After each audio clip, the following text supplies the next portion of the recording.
Idea है कि मेरे साथ पाकिस्तान में क्या होने जा रहा था। तो इमरान खान साहब पे गद्दारी का मुकदमा अब ये किस लिए बनाएंगे, किस तरह बनाएं, कौन सी गद्दारी की है इमरान खान ने। वो आइन की बात करता है तो गद्दारी है, वो मैंडेट की बात करता है गद्दारी है, रूल ऑफ लॉ की बात करता है गद्दारी है, आज़ाद अदलिया आज़ाद मीडिया की बात करता है तो गद्दारी है। ये तो गद्दारी नहीं है।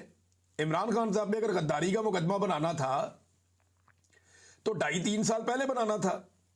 ये अब 3 साल के बाद आपको याद आ गया, जब वो जेल के अंदर पड़ा है 3 साल से, उसने कुछ किया ही नहीं, जेल के अंदर मौजूद है जी, अब हम बनाएंगे गद्दारी का मुकदमा। नहीं, आप नहीं बना पाएंगे।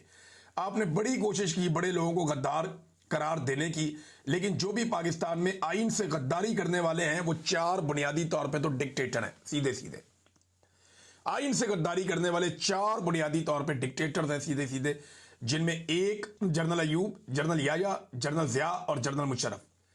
इनमें से किसी के ऊपर गद्दारी का मुकदमा बनाए ना पहले, फिर बाकी किसी के ऊपर भी बना लें।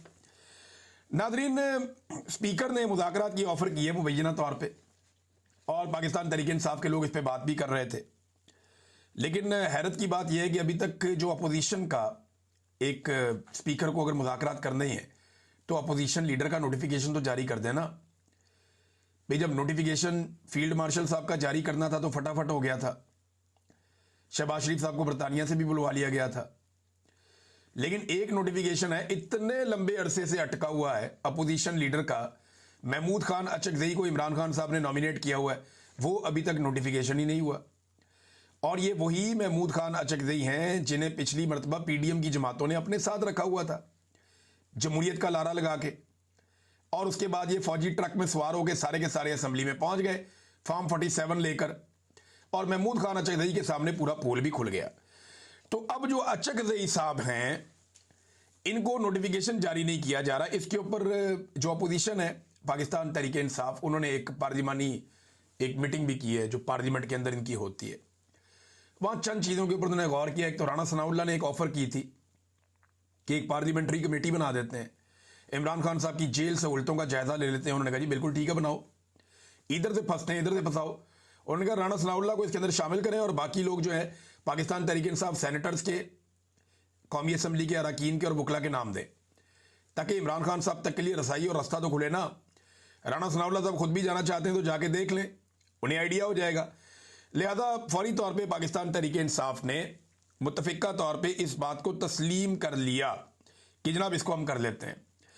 इसके अलावा नाजरीन एक चीज़ मैं आपको और बताऊं कि आइन का एक और आर्टिकल है 234।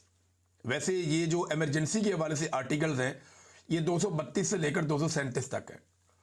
यानी पाकिस्तान में जब इमरजेंसी लगाई जाती है किसी सूबे में तो इमरजेंसी के लिए ये सदर का इख्तियार होता है, उसके बाद ये जो पार्लियामेंट है उसका बड़ा इंपॉर्टेंट रोल होता है असेंबली का। तो इसका तरीक़ाकार ऐसा है कि आप लंबी मुद्दत के लिए इमरजेंसी लगा नहीं सकते। आइन के अंदर आप लंबी मुद्दत के लिए इमरजेंसी नहीं लगा सकते, और अगर आपने लंबी मुद्दत के लिए इमरजेंसी लगानी है तो आपको जाना पड़ेगा उसी असेंबली के पास। अब खैबर पख्तूनख्वा में जो असेंबली है वहाँ अक्सरियत पाकिस्तान तहरीक इंसाफ की है, तो वहाँ तो ऐसा हो नहीं सकता। गवर्नर राज लगाएंगे भी तो ये काबू नहीं कर सकेंगे मामला।